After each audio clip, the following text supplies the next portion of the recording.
Hey y'all, it's your girl Florinda Bryant, back with Makers and Methods, and I'm very happy to have with me today Franky Gonzalez. If you don't know, y'all need to know. I'm so glad he agreed to be here with us to talk today, because this cat, is doing this thing, and he's here in Texas, and I'm always, I love when us Texas artists go out there and handle it. So thank you, Franky, for being here with me today. Thank you. Absolutely. My pleasure. My pleasure. Cool. So I guess one of the first things I want to ask, because I was trying, how many plays have you written? Do you know? Oh man, I mean, I think in terms of plays, it's coming in somewhere over 60 now.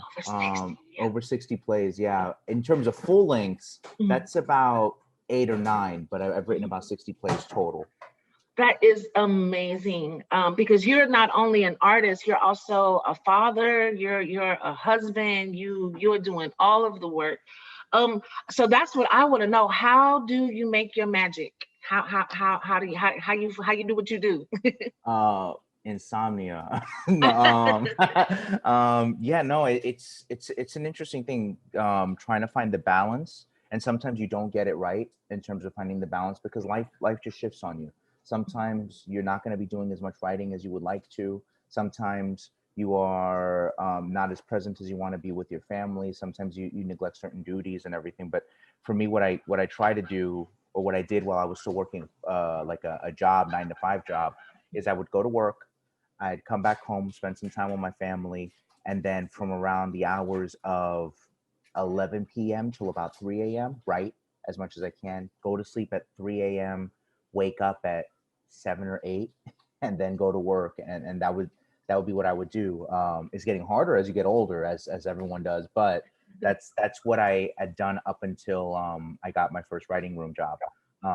But yeah, that's the rough schedule that I would keep.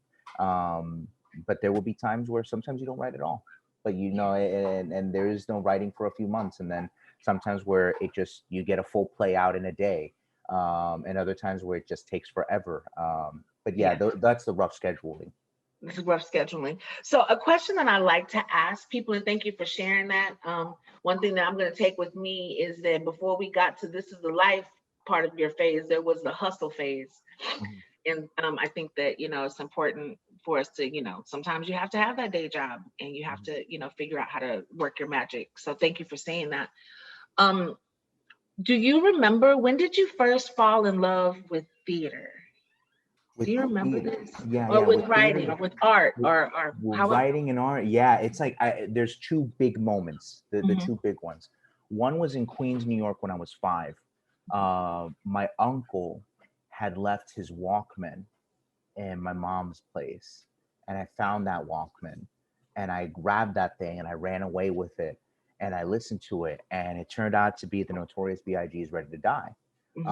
And listening to that was one of those, you shouldn't listen to that if you're a 5-year-old, first of all, but it happened. But it did happen, and listening to it, I fell in love with his words, just everything that, that he would just rap. He would create these images for me, that I just loved how he connected words. Like, I always bring this one up whenever anyone asks, like in the title track, Ready to Die, your face, my feet, they meet, we're stomping. I'm ripping MCs from Tallahassee to Compton. It's like, wow, that's so fluid. That's so beautiful. And from then on, I fell in love with what words could do, with the power of words. Don't get me wrong, the beats were beautiful. Those were amazing beats on Ready to Die, but it was Biggie's flow. And so I quickly realized, however, I was not a very good rapper. I realized I wasn't a great storyteller in terms of like novels or short stories. My poetry was okay, you know, poetry's relative. But then at around 16, my mother had me sign up for a theater class. She chose my elective for me. She was like, "You're taking a theater class." And I'm like, "Nah, mom, I don't want to do that. That's not gangster. What are you talking about? I don't want to." No, because I thought myself something of kind of hood kid or something, whatever, when I was 16. And she said, "You're going to take a theater class and you're going to be cultured and you're going to be educated and artistic, unlike your father." And I was like, "Oh, okay." And few days in, my teacher spotted that I liked to read. I always had like some kind of novel with me, because that love of words led to eventually me reading novels like Gabriel Garcia Marquez, like the Cormac McCarthy's of the world, all that stuff. My teacher saw that I was reading novels and she's like, "Have you ever read plays before?" And I'm like, "Yeah, I've read a Shakespeare thing or two from English class." She's like, "No, have you ever read plays before?"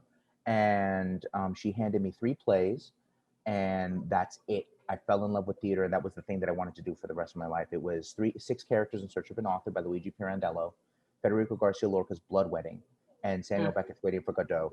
Reading all 3 of those, I was like, this is the thing I want to do for the rest of my life. This is it. The age of 16, inside there, and from there, I began this, what I consider to be a love affair with the theater, with the stage. It was just those 2 moments are the biggest pivotal moments for me. I knew I wanted to be a writer at 5, and I finally figured out what I wanted to write at 16. How I wrote it came after my son, but that's a whole other story. Yeah. That's a whole other story. Yeah. I love, I feel like, especially in this pandemic, we can't advocate enough for like how important our educators are, how like life changing, like so many people's lives, not just into the arts, but just between that one teacher giving you a thing that changes everything for you. So man, shout out to the educators, everybody, may better support our teachers. The world, we need them. And yeah, I love that. The teacher changed that. So now, I mean, but what happened? So you had your son, and then what happened? I love this. I feel like I don't get to talk to men artists enough about how their art is informed by parenthood. Do you mind talking about that? No, absolutely. Absolutely. So before I had my son, I had thought to myself, I'm going to be that next great American playwright. I wanted to do the Sam Shepard, Arthur Miller, Eugene O'Neill kind of style of writing, where it's these big social dramas that take place in a living room or some down and dirty bar and all that. And I wanted to reach all these audiences and become critically appraised. I wanted all that stuff. I wanted all those prizes and everything. And so the plays that I wrote at that time when I was in college about a decade ago were, I'm going to be very honest with you, they were pretentious. They were self-involved. They thought that they were more important than they actually were. All of those things. And then I had a son. And when that little brat came out, I love him to death. I saw him and I realized something really important inside of that hospital room. The only 2 men that were in that hospital room were me and my brother. For one reason or another, the rest of the males of our family gone, disappeared, deported, prison, whatever it may be. And it was just me and him. And one of the things that I realized upon looking at him was my dad left me no story. I don't know much about my father's side of things. And what little I do know, it's from little scraps of stories that I get from people that may have known him for one period of time or another, but I don't know too much about him. And that's one of the things. I know nothing about myself. Half of myself I know nothing about. So I don't know if the things I do are like him. I don't know if some of the things that I have adopted as habits are his habits, or if there's something that I learned. So there's this giant hole there. And at around the same time, I read this thing from Albert Camus, from The First Man, I think it was the novel, in which he talks about his character never being able to know his father and what that actually means. And that means that he has to rediscover what manhood means. He has to redefine what that means because his lineage is broken. And there is nothing harder than having to recreate your own mythology. There is nothing harder than having to redefine everything. And the greatest thing that a father can pass on to his son, to any of his children, it doesn't matter, son or daughter, or anything, but the greatest thing that you can pass on is the stories, because you learn about how your elders navigated through things. You learn about how your parents made it through this or that in life. Maybe you can draw some wisdom. And at that moment, I realized that the only thing that my son has is this living, breathing body of his father. And if I go, that's it. Yeah. So at that point, my plays changed into I need to write to him Mhm. and I need to write for him. And he became my audience. He is the only person I write for. He's the only person I write to. If the New York Times said, I love this play, but my son said, I hate it, I would be a failure as a writer. And Mhm. so just a few weeks after my son's birth, I began working on this play about the only good male influences in my life, which led to this play called Even Flowers Bloom in Hell Sometimes, which Yes. became my most like successful popular play because my son needed to know that um, if I've learned anything, it's from these guys and my mother and the sacrifices that they made, the things that they've gone through have Mhm. informed who I've become as a human being. And you should know about that, Mhm. along with being a love letter to those men, along with being a love letter to my mom, my grandmother, the people that have gone through that, time in the prison system. I feel it's a living document that my son should have to look at to see, oh, this is where dad got it from, or this is what inspired dad, this is what moved him, and maybe there's something in here for me too, because some of the half of me came from him. Mhm. So since then, everything that I've written is for my son. And the moment that I found that drive, the moment that I found the person that I was writing to, the moment I found my audience, Mhm. that's when everything started clicking in everywhere in Mhm. terms of my career going off, in terms of things working out for me as a writer, is when I finally figured out who I was writing to and for whom I'm writing for. That's it. You can make a beautiful story all you want. You could do all those things, Yeah. but that will never ever trump being able to write to the person that you need to write to, or for the people you need to write to. And once you know Yeah. who you're writing to, I promise you that audience will come, because the most intensely personal is also the most universal. When you try to make it universal, it's just, yeah.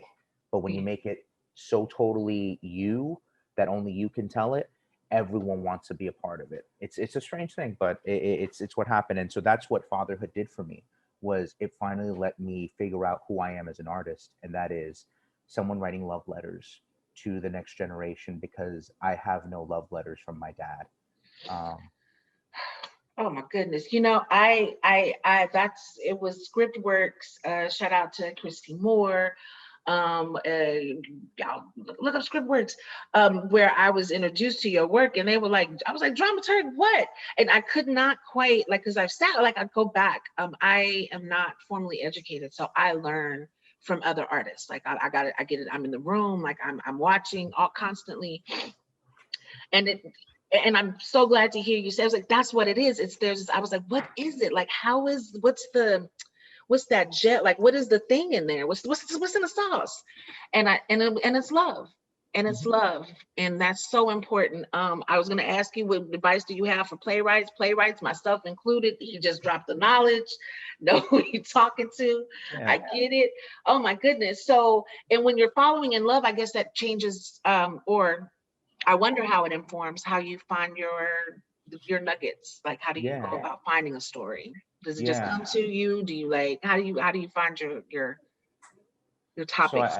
I figure I've now figured out with time that finding a story is not so difficult when you realize that the vessel that you are, the body that you walk in, the experiences that you have are story enough for everyone.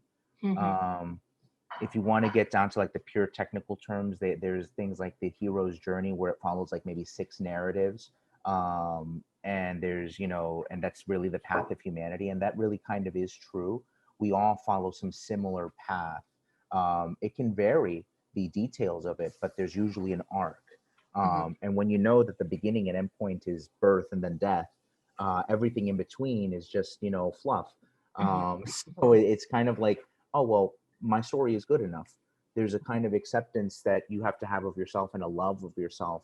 And this is just me as a writer, um, that I must be good enough, and I must acknowledge that my stories are good enough to be told just as me, not as something that I find in an article. If I see myself in a story, then it might be Okay. something that I'm willing to write about. Mm-hmm. But I am most primarily concerned with writing to my son, who might be interested in my story, because there is going to come a time when I'm gone. Biologically speaking, that's just it's a clock matter. It's just what's going to happen. And I have found from a lot of my friends who've lost a loved one, lost a parent, that the one thing that they want is they want some way to be able to converse with them still, and they want those stories. And oftentimes you regret not being able to get those stories because they're gone. It's too late. So let me make sure I have them, and they become like this kind of living will and testament. And then what I discovered in doing that is, oh man, Latinx stories are very similar then. How many kids have been left without their dad? How many kids right now that are my age and slightly older are trying to figure out what fatherhood means when all of their life, everything that was dad was a bad thing? Right. How do they embrace that thing that they once saw as evil or horrible or mean, and become that themselves and remix it and change it into something else? And those are stories that only you can tell. Those are journeys that only you can tell. And I promise, if it's something that moves you to tears inside, if it's something that makes you smile, if it's something that makes you laugh, whether it's drama or comedy, it will make someone else laugh. It will make someone else smile. There's a reason why we relate to characters on television. Even though those are not our stories being told, something about their arc is speaking to us and our own experiences. So I think the biggest advice that I have for a playwright, if they want to, see what work actually really gets out there, be able to talk about you and feel that you are worthy to tell your stories.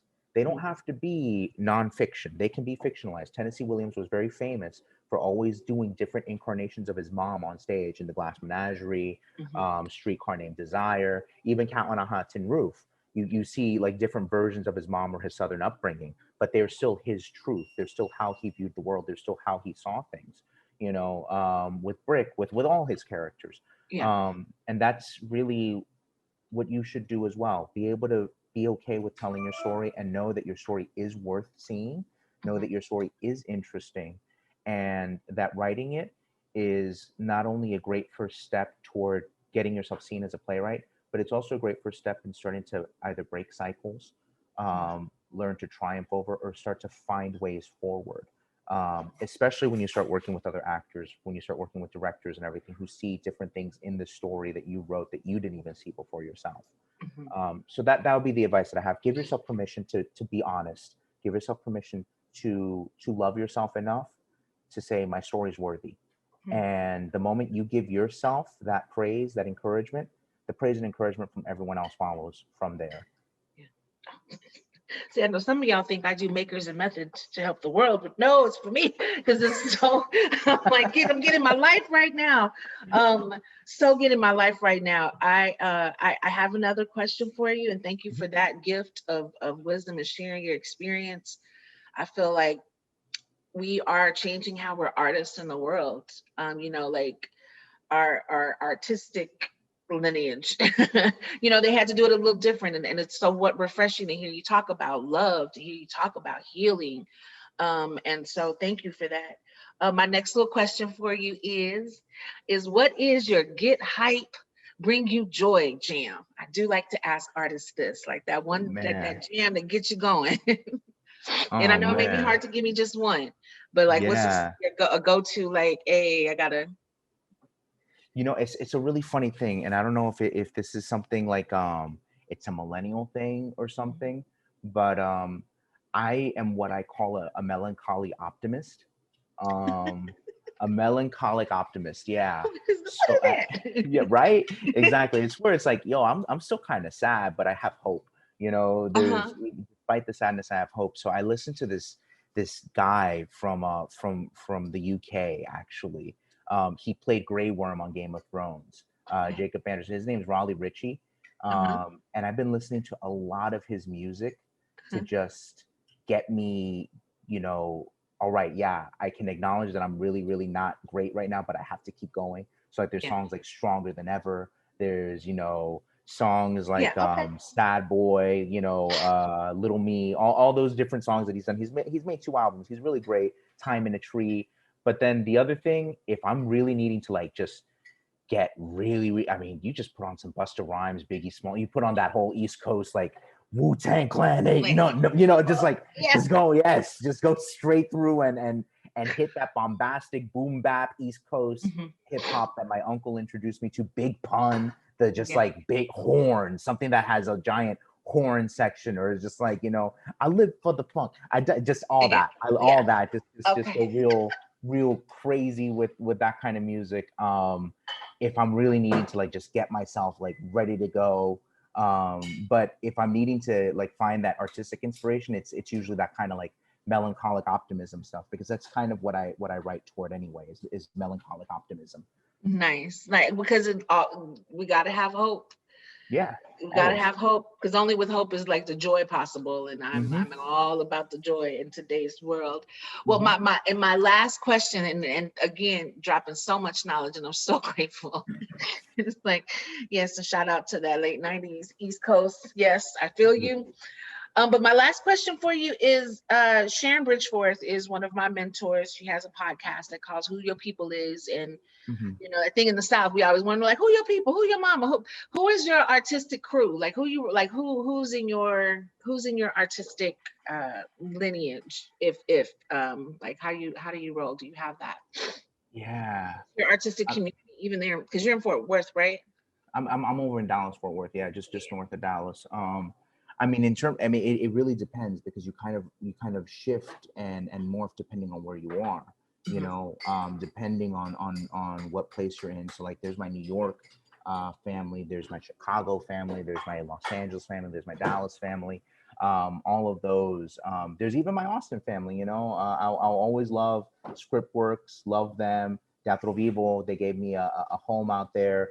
They, you know, it's of course you and I are here right now. It's one of those things. So in terms of, so I will list off as many places in my different cities as possible, the ones that gave me an opportunity and a shot. Of course, Bishop Arts Theater Center in Dallas, Fort Worth. They're a wonderful theater company. They just did a show of mine. Kitchen Dog Theater also helped bring one of my shows to life in a reading. There's also the University of North Texas was you know, there for my formative years. In New York, I mean, there's so much family out there. There's my love and eternal gratitude to the Lark up in New York City. My love to the Latinx Playwright Circle, who have helped me develop plays through this pandemic, who have been like a family to me. There's, you know, just different, I mean, so many different places. There's Manhattan Theater Club, whom I've had a wonderful, you know, back and forth with. There's God knows how many other like directors, Logan Vaughn, who is an amazing, phenomenal director, Jose Zayas, the LAByrinth Theater Company, the immortal LAByrinth Theater Company. I owe them so much, and I have so much gratitude for them, so much love for them. Over in Chicago, Prop Theater was there to uplift me, to give me a chance with some work. Of course, the academics in the Mid-America Theaters Conference, who have always been there for me. Los Angeles, Antaeus Playwrights Lab, Ammunition Theater Company, the people at the Get Down Festival. They've just been there. My 13 Reasons Why family. This is why I asked this question, because I think that like sometimes, or at least sometimes, I feel like with writers, with playwrights, it can get varying. You think that it's all here, but we all need, like, you need the people. Like, we need each other.